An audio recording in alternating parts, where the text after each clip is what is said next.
Potent Pondering, I'm back with another video. Yo, I just had an epiphany, real talk. What I wanted to come and talk about how I feel as though Nicki Minaj, I'm not saying that Cardi B took anything from her, but I felt like she allowed her business connections to be shrinked by her coming into the game. We're going to talk about it. So, yo, please come in, thumbs up this video, subscribe to the channel, hit the bell notification, hit all notifications so you have my videos in your possession each and every time I go live or I do upload. So, listen, I want to talk about it. So, you know what really made me have this epiphany the other day? When I thought about how Joe Budden went out there and he was saying, like, you know, because, you know, a few months ago, he was having a conversation on social media saying Cardi B album ain't coming this year, and what we seen, her album ain't coming this year. But what happened was when Cardi B, and listen, you got to understand why I read through the lines. I always, you have to read between the lines. It will tell you a lot. People be walking around here with their eyes wide shut. No, I understand it all and I get it, and certain things happen later to connect these points together. What I want to tell you was, remember Cardi threatened gang violence against Joe Biden. She said, why you keep coming for the brim? Boom, boom, boom, right? But listen to what I'm about to say next, and y'all know you know what I'm about to say. She was just like, you feel a certain type of way because you interviewed a person, or, you know, whatever Cardi said. I don't remember what she said verbatim. This is my opinion, right? She was talking about Nicki Minaj, right? She was talking about her, and the thing about it was that to me, being that he came out and said something about the apology, it just, today when I was in my car going to work in the morning, it just stuck to me. I said, this girl is jealous. I'm going to give you an example. Have you ever been in school, or this is typically school age, middle school, high school shit. This is the type of stuff that happens then, right? You ever been around a person where they don't want you to like another person either because they're so insecure and they want you all to themselves, right?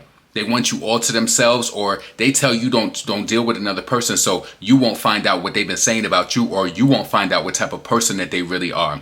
I think what it is with Cardi B is that she loves the fact when people like DJ Academics, Joe Budden, when they would trash Nicki Minaj, she loved it. She loved it. And the thing was that when Joe Budden gave positive, you know, when he started to get positive commentary, and I even talked about that in my recent video where I said as though, you know, Joe Budden, they didn't even look at Nicki as human based off of like her record sales and how, you know, just everything being so astronomical, the success and everything, right?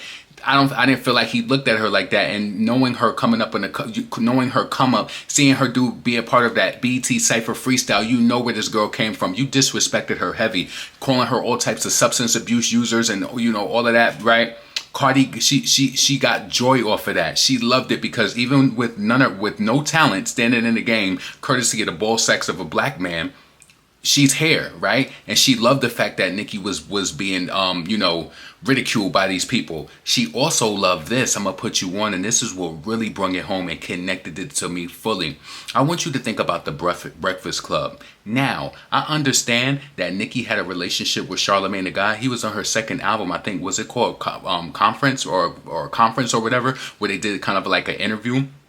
I understand that, but I'm going to be listen, I'm wired as a man. You might be watching this as a woman, but I'm going to just tell you how I look at it. Business is business, right? Maybe Nicki, she was building a relationship and she felt like, you know, her and Charlamagne was cool or whatever. But at the end of the day, this is not your friend. This is like business. This is a business connection, right? Cardi B comes into the game. She gets all buddy and all of that with the Breakfast Club. You got Charlamagne and Power 105 saying that let's get her to #1 for the culture. They never did that for Nicki Minaj. So I think it started to put a bad taste in not only the fans and onlookers who noticed it, but I think it put a bad taste in Nicki's mouth. And that was not just the fact of getting her to #1, but the antics and how the radio station would like maybe, you know, report negative news on her and all of that, right? And I can say this too. I do think that Nicki, she would respond and say certain things in regards to them. So I think it was a back and forth thing. But to me, looking at it from a fan perspective, it looked like that they were being shady, right? And it looked like Cardi B was the reason for it. Let's just be blunt and be open. But what I want to say is, and I said this back then and some people didn't understand, you know, mush brains. I don't want to call you, I'm sorry. I don't want to call y'all mush brains, but maybe y'all just in stand mode and y'all can't see it. Me looking at it from a business lens, I look at this. Power 105, yeah, they did funny style stuff where they suppressed records and wouldn't play her songs before. I understand that, right? But then, you know, they started to play her music before. The Queen era, we missed out. Pink Friday 2, era, Nicki came and she didn't do any interviews on Power 105, and she did her little interviews here and there. She did, Funny Marco. She ended up doing Kai Cenat, so she had some visibility. But I would have loved to see her do a Breakfast Club interview, and I know that it's kind of become a staple, with people going by there and all of that, right? I don't think that, number one, that the Breakfast Club would even diss Nicki in her face, especially she's coming with her team, with her man and all that. They would never disrespect her in her face, and at this point, I don't even want her to go there, if she ever does go there, to rehash any of that old shit. No, let's go forward. They did what they did. The blessing of it all is that they was unable to stop her. No matter what campaigns Atlantic Records was paying them with dollars and all of that to push and play Cardi, you still weren't able to, overthrow Nicki Minaj. #1 album, most selling female rap album 2023, 2024. It dropped at the end of 2023 and still was the most successful female rap album of that year. Right? So it's like you planned and plotted, but it was unsuccessful. So Nicki doesn't have anything to be mad at. The God that she serves is way bigger than that, right? But the reason why I said that I feel as though Cardi B shrinked it is because from an emotional standpoint, and I'm not saying that Nicki addressed this or approached this like this, you can look at a thing like, oh, they don't F with me. They don't F with me. And then before you know it, you start closing off certain people. Now, again, these people aren't in her personal circle, but on a business end, you start closing off people, and it's just like you making yourself smaller and your connection smaller based on what's going on over there. And I know that the disrespect was at sky level, right? But the way that I look at it, if I have a business and I need to conduct business or whatever, I don't care about all of that. I need to get my point across. Cardi B loves the fact that she didn't have a relationship with Joe Budden before. She loved the fact that DJ Academics used to be way more brutal on Nicki Minaj. And she also loved the fact that the Breakfast Club, that is no connection there. So she got everybody to herself. Everybody's Cardi. No, what I would want to say to you or to Nicki, you can't listen. Don't let a person think that they're going to push you out of these places. Nope, I'm still going to show up there. Listen, with my type of personality, being the person that I am, like I told you how people, they will try to push you away from people, like, oh, don't talk to this person, don't do that. When people have done that to me, it made me want to know more why. Like, what was you up to and what's the real story about you? Because when people do things like that, it's either they're weak or they don't want to know what the truth is. They don't want you to know the truth about them. So that's that. But if I got to get to a point, I don't care who's standing in front of the door. I'm going to find a way to get around you or go through you. I promise you. And I just don't want Nicki,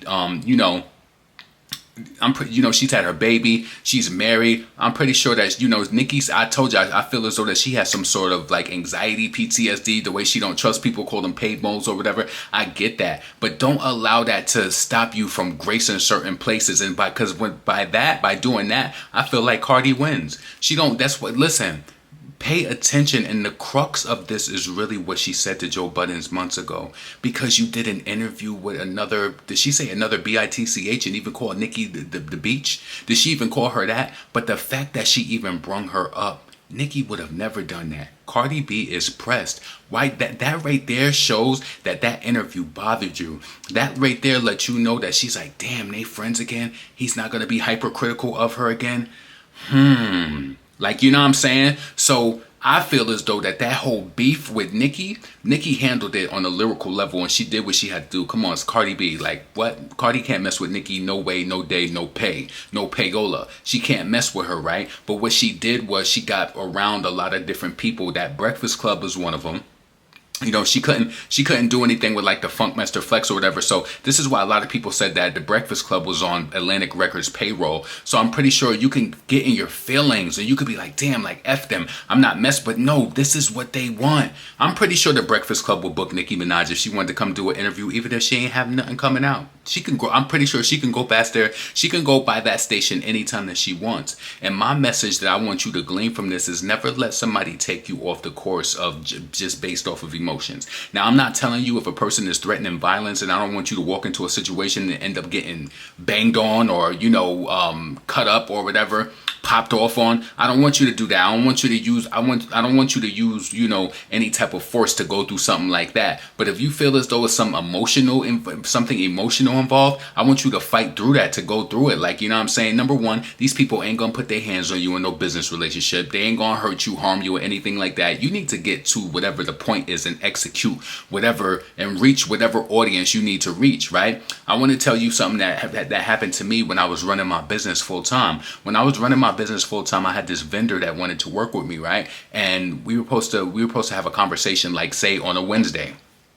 The conversation never happened. I'm looking around Thursday. I didn't hear from them. In my mind, I was applying a personal life situation to business, and this is where I had to stop it. So in my personal mind, I'm like, middle finger up, like, they ain't reach out to me, screw them, I'm not reaching out, right? Friday, I reached out to them. I said, hey, I just wanted to, something in me said, push through your personal feelings. This is not no relationship of a person you're trying to get in bed with. This is a business. So you need to remove your personal feelings and get into your bag and figure out what happened. Now, this contract with this vendor only lasted maybe like 3 to 4 months. It was a great experience, exposure for my business too, right? But the reason why I reached out to them is because I had to get out of that space, get out of that place of feeling like, oh, they didn't reach out to me and I reached out to them. And guess what? When I reached out to them, they said, thank you so much for reaching out. You know, we had to bury a family member. We were consumed with a funeral, so I'm so sorry. Here I am in my mind thinking that they not messing with me or whatever the case may be. And I know that these situations is different when compared to Nicki, but my point is screw emotions. These people ain't in your inner circle. Charlamagne the God, DJ Envy, Just Hilarious, all of them. You know that they gonna show you nothing but respect in your face. They ain't gonna play with you. I want your platform. I want your reach. I want whoever my product is gonna get in front of. Point blank. Period. So yeah, I personally felt like, and this is just my opinion, I'm one content creator, but I felt like Nicki allowed this situation with Cardi to be for her to shrink her of certain business relationships. Never let no bitch shrink you. Never. Because at the end of the day, just like if I had a platform, right, and I have an astronomical reach, or, you know, to reach people, music related, whatever, right, I don't have to be your bestie for you to come and promote or whatever. Now, if you want to have a conversation and talk about certain things that maybe and question me on what I said, that's up to you. But it don't got to go that way.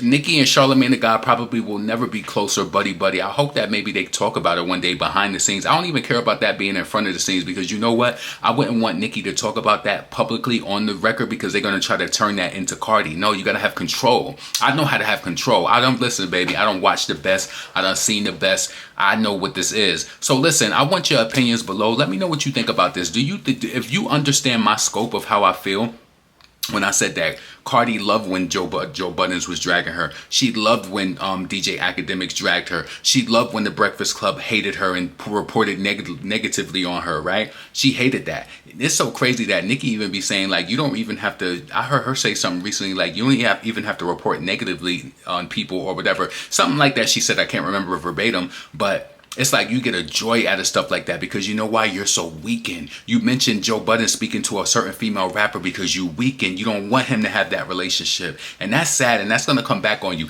And that's the reason, one of the reasons why with that karmic debt, Cardi had 8 flops. And don't tell me that Enough didn't flop, because it went to the top 10 because she released multiple versions and it dropped down and got her eagle on weeks after, and it didn't last on the Billboard charts. F the Club Up lasted almost 20 weeks on the charts, and Everybody 20 weeks. No music video, no payola, no promotion really. Nicki was on tour. She couldn't even go do promotion and do radios and all of that. So I don't want to hear that. Nicki do her thing, but I don't want her.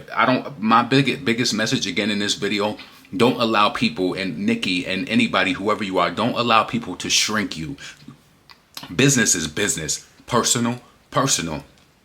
If it's a platform, I'm going to touch that platform. If it's a whatever it is, I'm going to touch that. Screw the emotions. Like, unless you putting your hands on me or verbally insulting me in my face in person, which you know that these people never going to do, and I know that you can relate to this as a real person. How many times you heard about somebody saying something about you, and then when you see them and you talk to them, they don't never say what they said, because they know better. They know better. Listen, get in the comments. Let me know what you think. Potent Pondering. Subscribe to the channel. Thumbs up the video. And support the channel. The Cash App is in the description. I'm up out of here. Peace.